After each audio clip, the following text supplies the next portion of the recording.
দুইটা সময় তওবা করে লাভ নাই। একটা হচ্ছে মৌতের যন্ত্রণা শুরু হয়ে গেলে, মৃত্যুর যন্ত্রণা শুরু হয়ে গেলে আগে পা থেকে শুরু হয়ে আস্তে আস্তে গলার দিকে আসে। হাদিসে যেমনটা এসেছে, সূরা ওয়াকিয়ার মধ্যেও আছে যে পায়ের দিক থেকে যন্ত্রণা শুরু হয়ে আস্তে আস্তে আস্তে আস্তে এই গলার দিকে আসে, এবং আত্মাটা গলার এখানে যখন চলে আসে, এখান থেকে মালাকুল মউত আত্মাটাকে নিয়ে চলে যায়।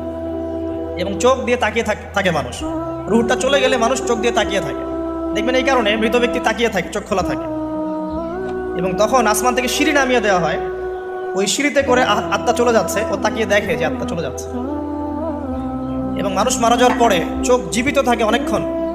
মেডিকেল সায়েন্স যারা পড়েছে তাদেরকে জিজ্ঞাসা করবে, মানুষ ডেড হয়ে গেলেও চোখ দেখবেন আরও কয়েক ঘন্টা, আরও নির্দিষ্ট একটা সময় পর্যন্ত চোখটা কিন্তু জীবিত থাকে। এই জন্যে চোখ বন্ধ করে দিতে হয়। যাই হোক, যেটা বলছিলাম যে মৌতের যন্ত্রণা শুরু হয়ে গেলে তওবা করে লাভ নাই, তওবার দরজা বন্ধ। আর পশ্চিম দিক থেকে সূর্য উঠে গেলে তওবা করে লাভ নাই, তওবার দরজা বন্ধ।